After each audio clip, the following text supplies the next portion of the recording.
તો નમસ્તે દોસ્તો, જય સ્વામિનારાયણ. તમારું સ્વાગત છે રોમાસ કિચન.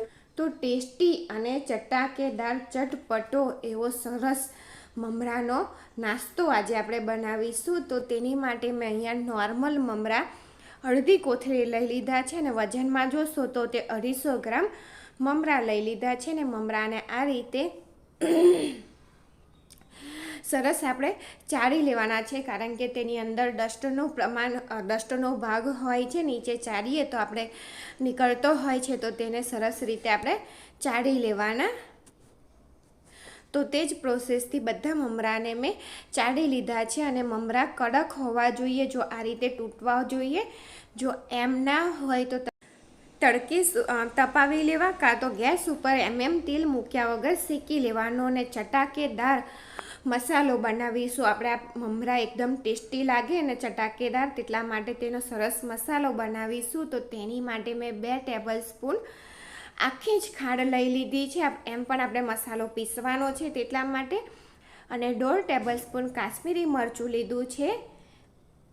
1 ટીસ્પૂન વલિયારી. જો મરચું તમારે તીખાશ જોઈતી હોય તો અડધું ડિવાઈડ કરીને ઉમેરી દેવાનું.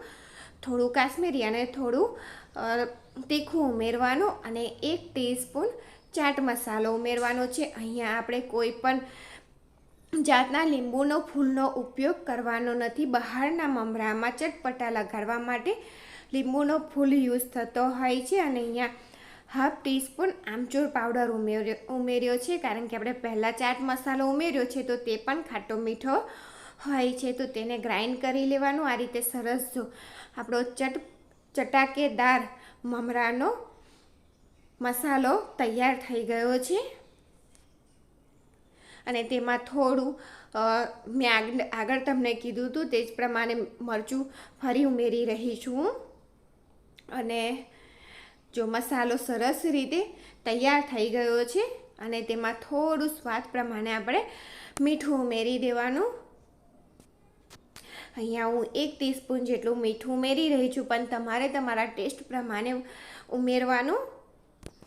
અને તેલ ગરમ થઈ ગયું છે ને તેની અંદર મેં મકાઈના પૌવા 1 કપ તળવા માટે લઈ લીધા છે. તો તે સરસ રીતે તળી લેવાના છે. તે તેલ ગરમ થાય ત્યાર પછી તેની અંદર પૌવા ઉમેરી અને બધા પૌવાને 1 કપ લીધા છે મેં, તે તળી લેવાના.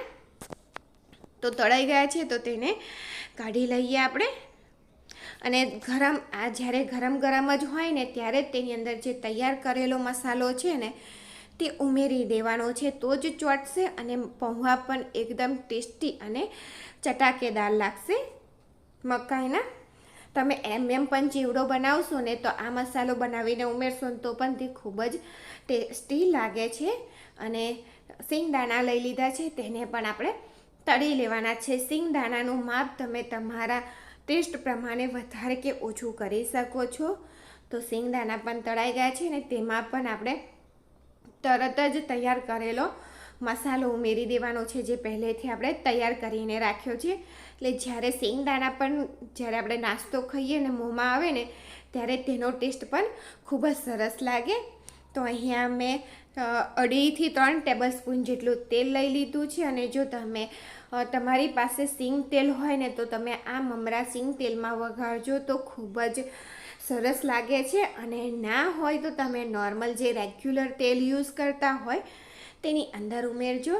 તો થોડીક મેં રાઈ ઉમેરી દીધી છે અને 1/2 ટીસ્પૂન જેટલી હળદર ઉમેરવાની છે અને 1/4 ટીસ્પૂન જેટલી હિંગ ઉમેરવાની છે. હળદર અહીંયા આપણે વધારે નથી ઉમેરવાની. જો પીળો કલર વધારે આવી જશે તો તે લાલ કલરના નહીં દેખાય ને હળદરનો ટેસ્ટ પણ વધારે લાગશે. તો અહીંયા મેં સૂકા મીઠા લીમડાના પાન ઉમેર્યા છે ને આ સરસ રીતે થોડું થઈ જાય, રાઈ તતડવા લાગે એટલે કે ફૂટવા લાગે એટલે મમરા ઉમેરી દેવાના. અને સરસ રીતે આપણે તેને સતત મિક્સ કરતા રહેવાનું છે, જેથી હળદરનો કલર બધી જગ્યાએ સરસ રીતે લાગી જાય. અને જો મમરાનો ચેવડો કે મમરાનો નાસ્તો તમને ગમ્યો હોય તો મારી ચેનલને લાઈક કરજો, શેર કરજો અને સબસ્ક્રાઈબ કરજો.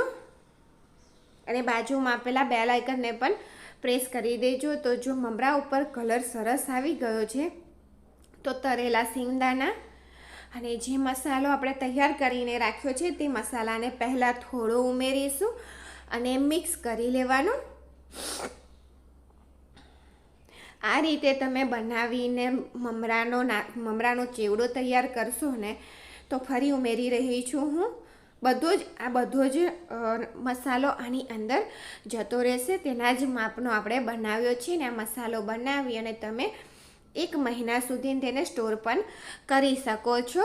આ રીતે તમે મમરાનો ચેવડો બનાવશો તો ક્યારેય ડબ્બો પતી જશે ને તમને ખબર નહીં પડે, તેટલા ચટાકેદાર અને સરસ બનતા હોય છે. તો કઢિયાને મેં નીચે ઉતારી લીધું છે. તેની અંદર આપણે મકાઈનો ચેવડો ઉમેરી દઈએ. જે વધારે મોટો છે તો હું તેને હાથથી થોડો તોડી રહી છું. આ રીતે આપણે થોડું હલકા હાથથી તોડી અને મિક્સ કરી દેવાનું. અને અહીંયા સેવ લીધી છે તો તમારી પાસે જે સેવ હોય કે જે નમકીન હોય, પાતળી સેવ, જાડી સેવ કે નમકીન જે હોય એ તમે તેની અંદર એડ કરી શકો છો. અને બધી વસ્તુને સરસ રીતે આ રીતે મિક્સ કરી દેવાની છે.